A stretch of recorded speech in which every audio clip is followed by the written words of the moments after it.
And again, late game, the scaling potential is there, Oh! though. Okay. And this is another layer to that cake. Love to see it. It's so good. I mean, now that you have Death Sonata, the get away from me, yeah, sit in your little space. I'm gonna blast you out of the game. Oh my god, the combo coming out from Team Onic.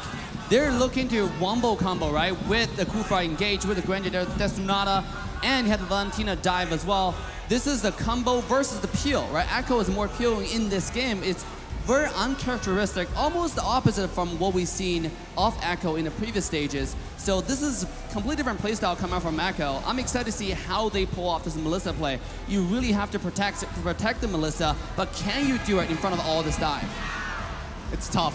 It's a really tough one here. The only way to decide it is when we jump into the land of dawn. Have a look at the audience here right now. Whether you're from the Philippines or whether you're from Indonesia, the watch party outside as well. Good luck to everyone because this battle is going to be bloody. Welcome to game number 1 in this best of 5 between Onic Esports up against Echo. Man, and just like that, jumping into this one. And I gotta say, the crowd here feels in a way different because I feel like there's actually some people on the Philippine side that love Kyrie too, and of course Coach Yeb. So you have these different chants going on here. But again, the team that strikes first blood in the series is gonna be massive for them. For sure. And honestly, I feel like no matter what, the Philippines is winning at the end of the day, whether you like it or not. There's a player and a coach from the side of Onyx, but this is Melissa's debut. Assassin Dave, walk me through these lanes. What should we expect in these early laning phases and where their resources should be invested in? I mean, it seems like so far, early game, it's been pretty peaceful on both sides. In bottom lane, it's a Joy versus a Grok. If you be a little bit tanky on Grok, Joy's not going to do anything. The same thing, vice versa, other side. But speaking of that, in the mid lane, though, yep, Keyboy. Find a little bit of poke, but not going to be too much. On the top side, Lunox versus Melissa, it's going to be like similar stuff. Like, you know, even trade off, but you're not going to see too much. It's going to be pretty peaceful laning phase. Again, it comes down to Keyboy versus Yaoi. Who is going to engage first? Keyboy does have the early game advantage because he is Kufra. Speaking of that, here we go. Not looking good here. Onic Esports wants the first blood. Kyrie on the mark. Able to take down Yaoi with that Death Sonata, and it just played out so perfectly.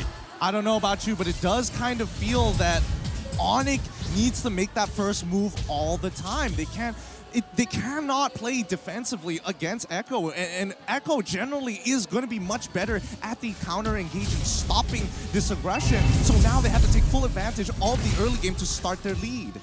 Man, and right now with this first turtle being up here, already having that advantage, but it's going to be Carl Teasy that starts us up. Notice too, Sans has that Divine Judgment available to them. They've got the numbers advantage. They've got the space here. They're going to go in. The flicker comes in. Turtle still looking to be up here. Donnie Light comes out. Kyrie able to secure it, though. They're still going to continue. Sanford going in. Boots trying to get away here. Carl Teasy, a Razor's Wrath. Can't get a kill, though. Onic Esports taking the turtle.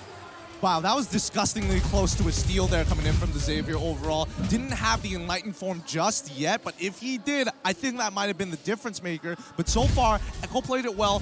They only got caught up once, way before the turtle. But in that situation, you would expect more from Onic. They're playing more discipline this time and showing a lot of respect to Echo. And this is why this is a grand final worthy type of level gameplay, right? You saw the turtle gameplay. It's Sanford on the Joy going to the backline, but Kurfa, Keyboy with a beautiful skill 2, canceling the skill 2 of Joy, so Joy cannot dash, which allowed Kyrie to have the room to dish out the damage. Same with the Grok, same with Boots, right? Beautiful zonage to the entire side of Echo, which allowed the Granger to secure the turtle and actually walk away safely. You know, I actually thought Echo was going to find like a retaliation, a kill or two, especially on Boots, who was so deep. But their objective was really clear and execution was crystal.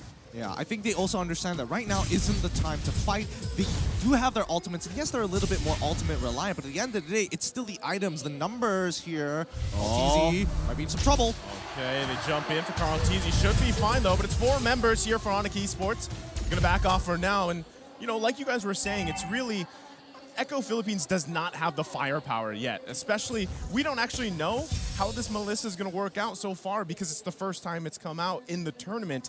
And you do know that Melissa needs some time to build up here. Comparison, especially when Kyrie is running the Granger, a lot of that damage, a lot of that burst is already coming out through those skills of the Granger. So, looks like they're going to put some focus here now. Yawi going to back off for now. Keyboy there to help as well, so nothing for now. Well, I think if we're talking about Melissa, we need to categorize her, right? Anybody who uses the golden staff are 2-item marksmen, or what I like to categorize as 2-item marksmen. Melissa kind of falls into the category of Irithel, where you kind of need 4 items before you feel almost unstoppable. There we go. Yawi going to flicker in. Divine Judgment. They're going to find Boots. He wild charges out, though. Carl Teasy securing the turtle for now. There might still press the situation here. Keyboy going to take a couple hits. Should be able to disengage just fine. And now it's going to be a fight here for this purple buff. Divine Judgment on Carl Teasy. The Terrify's there. Can they grab the kill? Keyboy with a revenge. It is Kyrie that takes down Carl Teasy. Wow. Beautiful, beautiful. What a beautiful play there coming out from Sans, copying the Divine Judgment and actually wombo comboed along with Keyboy, right? He with the pull and with the ball. It was the ultimate from Kufa. It's absolutely beautiful to watch. At the same time, I gotta say, this is some like downside with Granger when you pick this character. You can't really get territorial control because this character is so easy to dive onto. And you need a lot of protection. Just now, that's a very nicely done from Aqua to zone Granger away, but they're a little bit too aggressive there. Just bit a little bit too much more than they can chew. But speaking of that, Onic decided to back away and play a little bit more safe. I do that too when I play Kufra. You know, where am I going? Where am I going? Where am I going? Which way is it going to go? It feels like they're really dedicated to this top side, though. Well, he's going to charge up. Onic Esports taking the disciplined route. They grab that tier 1 turret, disengaging for now. I think overall, Onic, again, very nice aggression that we're seeing from them. But also, the fact is that Sans has that flexibility. They don't necessarily have to take the Divine Judgment. It's just a really powerful ability overall. And it feels like a waste to not take it, especially when Carl Teasy wants to peel for the rest of the team. So the easiest answer, just pull that front line away and jump right in to open with the Death Sonata. And also, I gotta say, Echo, despite the little bit defeat in the early game, just now when they have 2 dash, but think about going to the long term, going to the late game, right? The skilling game is definitely leaning towards Echo's favor. They have the Melissa late game. It's a attack speed marksman going to late game. He's going to shred every single frontline tank, right? I'm talking about Boots is not even a tank. He's going to build damage, a little bit of hybrid. Keyboy is just going to disappear if he goes in and misses the skills. Now, the thing here is the playmaker is the wombo combo. Is Kyrie going to sync with Boots and Keyboy to jump in together, which I'll find out. Here we go, the third and last turtle of this game. Well, Kyrie going to commit the ultimate here. Goes in with a wild charge. Carl Teasy able to secure it. Yawi's going to be in trouble here. They're trying to follow up. Sans can't get the pull he wants. Sanji taking the Sans down. And now it's EW on the run. Dawning Light comes out. What a brilliance to dodge the Dawning Light. It's only going to be 1 down for now. Onic Esports giving a call back, but they lose the turtle. And Seal Play going to come out. Nothing committing just yet. Keyboy spinning around again. But all they can do is defend for now. Oh, they finally... Okay, so now they back off. They're looking for the reset. There is a good push on that top side. That tier 1 technically should fall. But wow, Yawi, that reaction time to the instant flicker coming in from Boots and locking him down with the Divine Judgment. And who else can produce that? Who can produce that move? Yeah, but going to the late game, you know, I also want to go back to the point that Echo is playing the skilling game, right? Now, skilling me, and they're winning. You know, you have Senji under this Xavier. If it gets to late game, once Xavier finishes 3 core items, especially the Clock of Destiny, Lightning Truncheon, it's going to be absolutely insane. Oh, speaking of that, here we go. Echo playing a little bit more aggressive. Oh, Yawi doesn't have the flicker available, so he couldn't commit exactly the way he wanted to. But it just backs off for now. Again, they got to respect this damage also coming out from Kyrie. You saw he just picked up that Malefic Roar. He's going to hurt much more. Keyboy going to charge up. Under the turret he goes. Getting out the flicker. He's going to get Divine Judgment himself. Dawning Light comes out. It's Benny Cutie with a kill here. They're going to back off, still taking their time. They're happy with the 1 kill.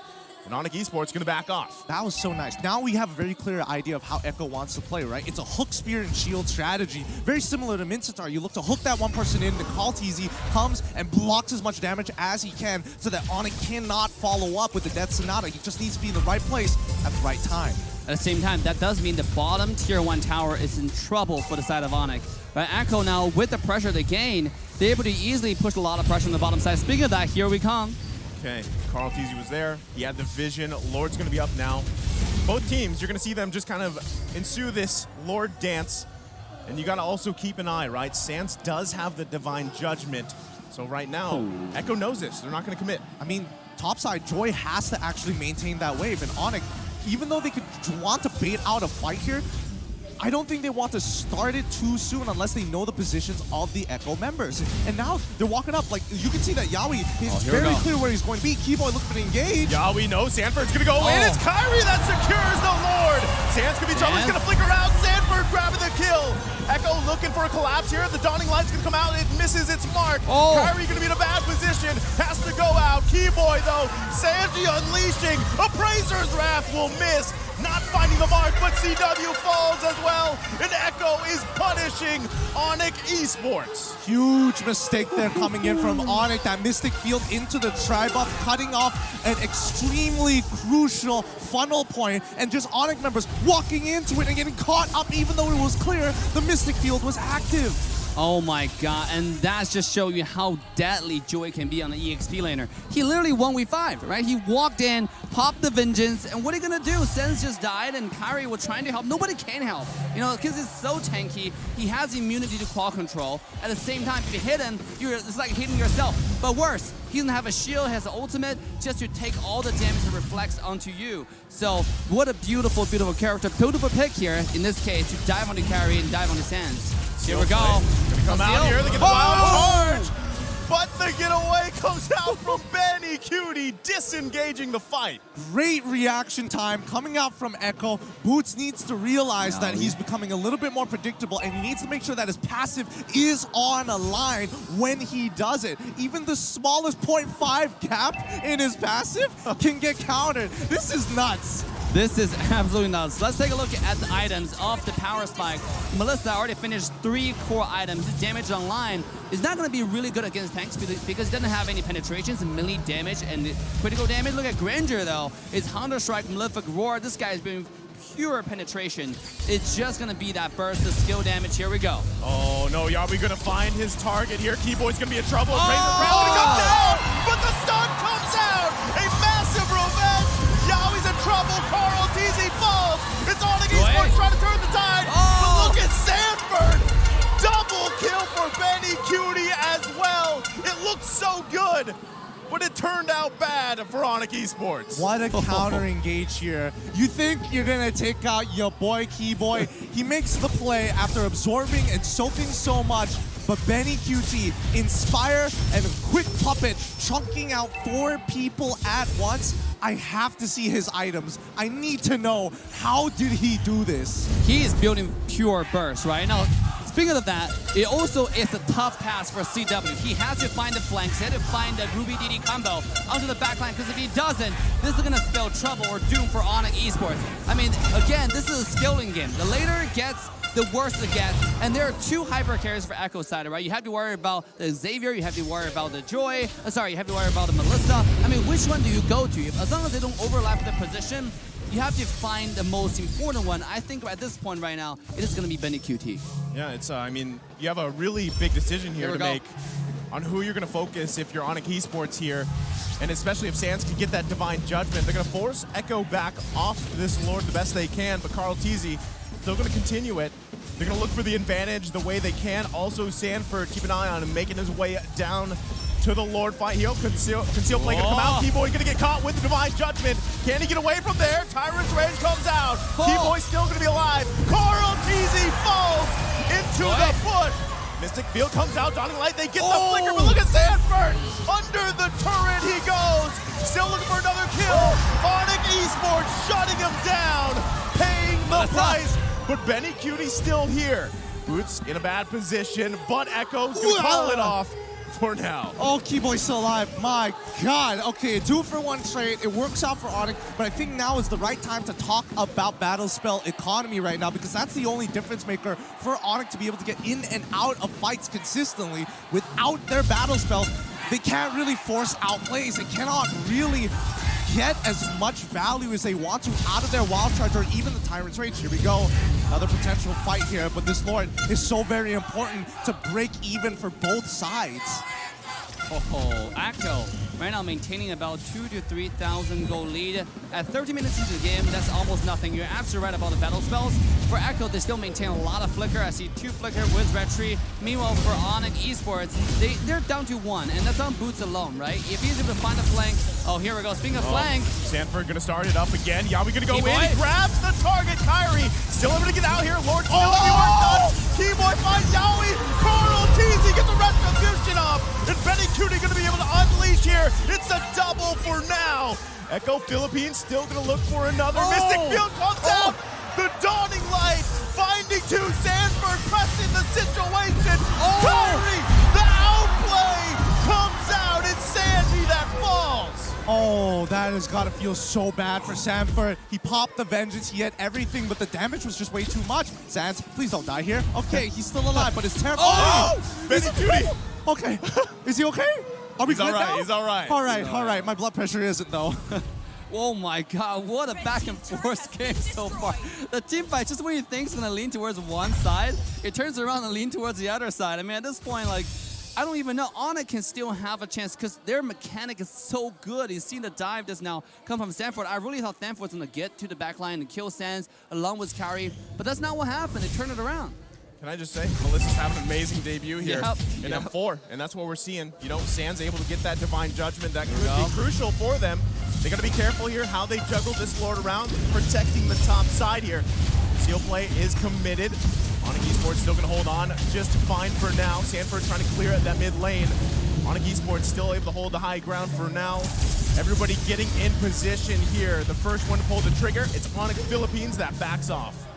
All right, if we're looking at the total gold between both of these teams, even though Echo has a 3.1k gold lead, if we're talking about power spikes here, Onic, their core members should have the right items. We're looking, yes, Ludox, 4 items already completed. We're looking at Granger, expected to have 4 items, no problem. Same goes for the Valentina, but on the opposite end, we're seeing that even Xavier, he's ready to party now. He's scaled and almost maxed out his items. I do want to point out, Melissa have Athena shield. You know, this is going to be really, really good to not die in one shot. As long as this guy doesn't die in one shot from the Ruby DD combo from CW, he's going to turn around with Inspire, right? You know how much lifesteal he's going to get just by activating the auto attack. Well, that's what I mean.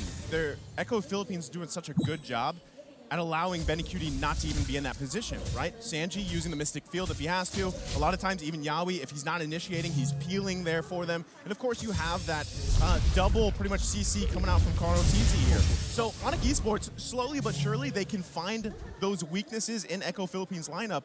But I feel like at this point, every time it's going to come down to those Lord fights. Absolutely, and I think that's why Onic is playing really passively here. They're not trying to make active plays because they know how valuable their battle spells are, and considering their items, they know that they're pretty much even with Echo, and Echo might have a slight advantage in situational items, but as long as Benny QT goes down, they've got a huge advantage. Yeah, I also want to point out Kyrie's item. This guy built 2 tank items, right? He has Brute Force Breastplate. He's going for Athena Shield as well. I mean, he doesn't have that much damage. He only have 3 damage items completely. Now, that means with the beefy frontline like Fredrin, like Kanja, it's going to be kind of hard. We already seen how much Sanji is doing with Xavier with the Downing Light combo. It's absurd at this point, and Granger is going to be hard to walk up. Vision comes out. It seems like this might be a Lord they want to steal or just give it away to Echo. Here we go. They're going to come out with the conceal play. Lord going to be half health here. Trying to get a position the best they can. Keyboy going to charge up. Might look for that wide bush. Dawning Light comes out, chunks a few members down. Here comes the call from Sanford. Going to push them back here. Lord just going to go in the hands of Carl TZ. And Onic Esports decides it's better to just defend. I think that was a good idea too. 3 of their members, man, Sanji's damage is not to be messed with right now, but I think Onic understand that even if the Lord starts pushing in, it does mean that Echo kind of have to clump up together, which is something that Onic is looking to make a play off of, because the Lord side, they only saw 2 members physically visible, but the rest disappearing. So that's not the situation they're looking for. They have to find the right puzzle pieces if they want to make it click. But it seems like this is now Echo's game to lose, right? They up 5,000 gold. The wave is beautifully synced. Now Lord coming in. There are a lot of skills being used mid lane. And here comes a dash. Here comes a dive. Lord's gonna go ahead and do work there. Yawi gonna flicker in. He's gonna try to get boots down. Keyboy there to help him out, able to survive for now. Onic Esports trying to do their best to hold on here the best they can. Carl TZ gonna escape the base. They don't want to get pulled either. As you mentioned, Dave, Echo Philippines, they gotta be careful. It is a 5K gold lead. but the wrong move could turn this game around. It could absolutely turn it around, and I think Onic, they understand it. They've got a decent amount of wave clear all across the board, and I think especially coming back to the item build that Dave was mentioning about Kyrie building a little bit more defensively rather than hyper-aggressive, he understands that his damage overall isn't going to matter physically against these tanks. Wait, the conceal play. This might be it. Conceal play coming again. Keyboy, does he commit? Not just yet. They get the flicker out from CW. There's the Dawning Light. Sandforce Immortality's going to be popped. Can they grab the kill? Kyrie able to secure one himself. Carl TZ can't get the Appraiser's Wrath. Yawi quite low. It's going to be an Immortality for an Immortality. He's in trouble as Keyboy falls here. Kyrie, though, waiting there. Yawi's Immortality is popped. CW able to clean up the kill, but it's a bad news for him as he falls in the bush. It's an even trade. Honestly, even though that CW died there, making it a 2-for-2 isn't so bad when you're the team behind. However, we're kind of maxed out on gold here. It's not a matter of who's got the better economy, it's who can execute a cleaner play. Now, I gotta say, one more time, Kyrie's damage is falling off, right? Usually, Granger has put his skill harder and harder in the late game, but just now you saw he did a full skill 1 damage onto the Fredrin. And it almost did no damage, right? Tickled him. Yeah, just tickled him a little bit. I mean, at this point, you got to be worried about who's going to be the main damage. You even protect Kyrie. Is it worse to protect Kyrie at this point? I think it's... Well, I think Kyrie is a little more self-sufficient, and I think his ultimate is a really useful tool. Let's think of it as utility rather than hard damage at this point, because now they just need to slow them down enough to chase them so that Boots could look for an engage. Sands might be able to get multiple people, but the most ideal one is the Rule BDD combo coming up from CW. Yep. Yeah, you know what I love? Honestly, it's too late for this, but if Boots had the weapon mastery on the Grok, you know, because really, I mean, he hasn't been able to utilize the high-end drive. And I feel like, you know, he's picked up those items on that Grok, but still, you kind of lose out on picking that high-end drive instead of having a weapon mastery here. But still, T-Boy gonna go find Sanford here. It's another Lord Dance. As Carl TZ gonna go ahead and start it up. Onic Esports getting in position here. Notice the positioning as well for Yawi. Might be looking for a pick. Sands does not have that Divine Judgment just yet. He's looking for Yawi as well. Carl TZ keeping it in this area for Echo Philippines. There's Yawi. He's gonna pull Boots. Do they engage on this? Carl TZ gets the knockup. Boots goes in on charge, but Sanji falls. CW grab the kill, pops the Winter Truncheon, but gonna fall from Yawi as well. Keyboy reinitiating, but he has to flicker out. Carl TZ gonna force Kyrie back here. Now it's Keyboy in trouble. He goes low, can't get away as Sanford grabs the kill. I mean, this is a double core we're talking about. Xavier is a core. Yes, he can kill Xavier, but what about Benny QT? Right, the Melissa, scariest person on the map right now. That person's untouched. These two never overlap the position. That means there's only one person CW can kill, right, at this point. It's so hard, even if he gets on Benny QT, because Athena Shield is making it impossible to kill as well. Yeah. So, I mean, at this point, this is looking increasingly bad for the side of Onic Esports. For sure. I think Onic have a really tough road ahead of them. I feel like Echo has some good protocols, and I think, you know, teams especially need to understand, or maybe even learn from this game, from Echo specifically, the positioning that they have around these lords. It feels like you cannot fail. I mean, at this point, we've seen this a couple of times now. Onic Esports gonna have to do the defense game for this Lord marching up top, and every time it's gonna give it a little bit harder and harder. And really, I mean, if even the previous fight, Sands, again, was not able to have that Divine Judgment, and that is the key ultimate that he wants to take here, because then at least you can be the one to initiate these fights, especially in the defense of this base. Now Onic Esports, once again, it's a dire situation for them here. Echo Philippines gonna work on this mid turret for now. That's the pull. Keyboy's in trouble. Has the Immortality for now, gonna be popped, but he's gonna go down here just now. While Charge did come out, another falls. Dawning Light's gonna come out. They have to work on the Lord. Echo Philippines working on the Crystal. Another falls here, and that's gonna be it as Echo Philippines draws first blood in the series. GG, well played. Echo take game number 1, and the Filipino fans here at M4 are going wild. But this is only the first of a best of 5. Things could easily change, and we have to take a breather for a moment here. Really think about this for a moment, because this technically was the inevitable outcome if you're stretched out for this long. Oh my God, what a game 1. for game one. And we're all predicting this might go to full 5 best out of 5 games, right? I hope it does.